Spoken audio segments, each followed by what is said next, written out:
Welcome to Mr. Frog Tagalog Recap. Buong kwento ng Kingdom Ashen of the North ginawa noong 2021 Tagalog Recap.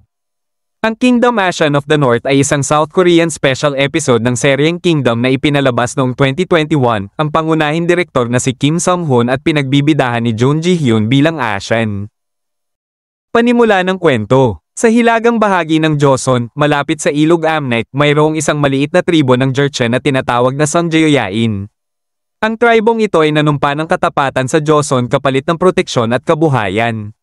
Gayunpaman, patuloy silang tinitingnan ng mga Joseon bilang mga banyaga at hindi tunay na mamamayan ng kaharian. Sa kabilang banda, may isang malakas na tribo ng Jurchen na tinatawag na Pajeowin na hindi kinikilala ang kapangyarihan ng Joseon at madalas na nagiging banta sa kanilang teritoryo.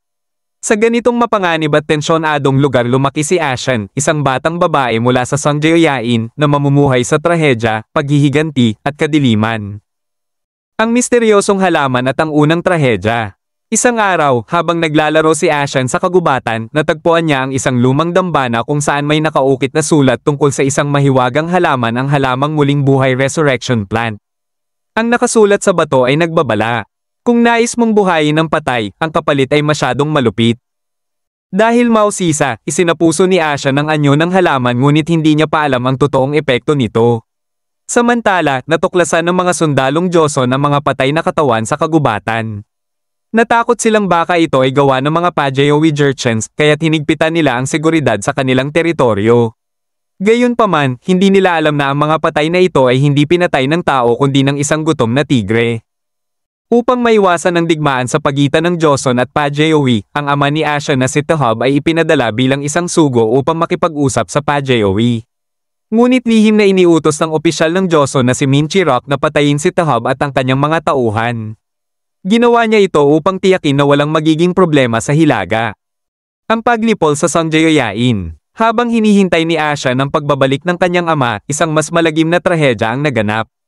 Isang hindi kilalang grupo ang sumalakay sa kanilang nayon at pinatay ang lahat ng kanyang kababayan. Mula sa malayo, nakita ni Ashen kung paano pinaslang ang kanyang mga kaibigan at pamilya.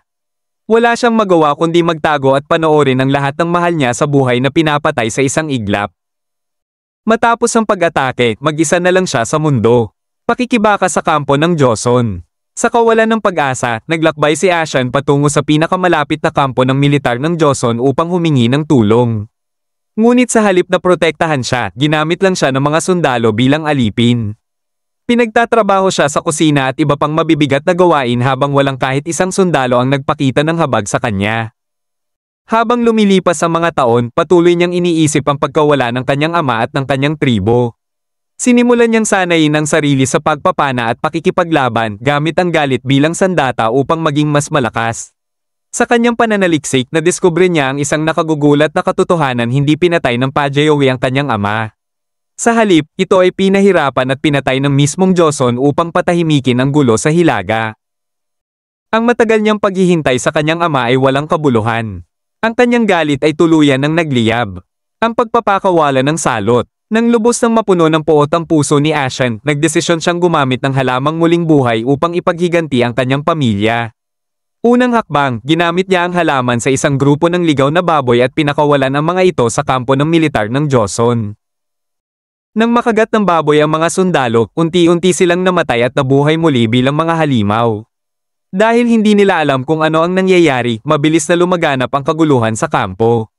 Habang nagkakagulo ang mga sundalo sa pagharap sa mga nabuhay muling patay, isa-isa silang pinaslang ni Ashen, walang sino man ang nakaligtas.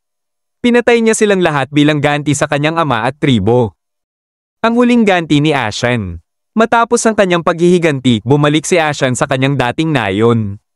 Doon niya itinago ang mga katawan ng kanyang mga kababayan kabilang ang kanyang ama at ginamit ang halamang muling buhay upang sila ay manatiling buhay bilang mga nilalang na walang kaluluwa. Mula noon, araw-araw niyang pinapakain ng laman ng tao ang kanyang pamilya upang sila ay manatiling gumagalaw. Sa ganitong paraan, para bang hindi pa rin sila tuluyang nawala sa kanya. Ang pagsisimula ng malawakang salot. Sa huling bahagi ng pelikula, naglakbay si Ashen patungo sa palasyo ng Joseon at inalok sa kanila ang halamang muling buhay. Sa paningin ng mga opisyal ng kaharian, ito ay tila isang himala, isang paraan upang mapahaba ang buhay ng mga patay. Ngunit hindi nila alam na ito ang magiging sanhi ng isang napakalaking trahedya na magpapahamak sa buong Joseon. Ito ang unang hakbang sa salot na nakita natin sa seryeng Kingdom. Ang paghihiganti ng isang babae.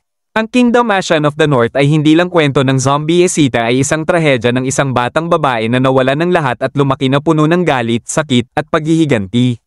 Si Ashan, na minsang inosenteng bata, ay naging isang halimaw na mas malala pa sa mga zombie. Dahil sa kanyang puot, sinadya niyang sirain ang Joseon sa pamamagitan ng pagpapakawala ng halamang muling buhay. Ang kanyang paghihiganti ay hindi lang laban sa mga pumatay sa kanyang pamilya, kundi laban sa buong kaharian na hindi kailanman umako ng kanilang kasalanan. Ano ang nangyari pagkatapos? Ang kanyang mga ginawa ay naging dahilan kung bakit lumaganap ang impeksyon sa Joseon na siya namang naging sentro ng kwento sa Kingdom Season 1 at 2. Bagamat ang seryeng Kingdom ay tungkol sa mga pagsubok ng Joseon sa paglaban sa salot, ang tunay na punot dulo ng lahat ay si Ashan, ang babaeng nagpasimula ng bangungot ng buong kaharian. Salamat sa pakikinig at panonood ng aking maikling recap sa pelikulang ito.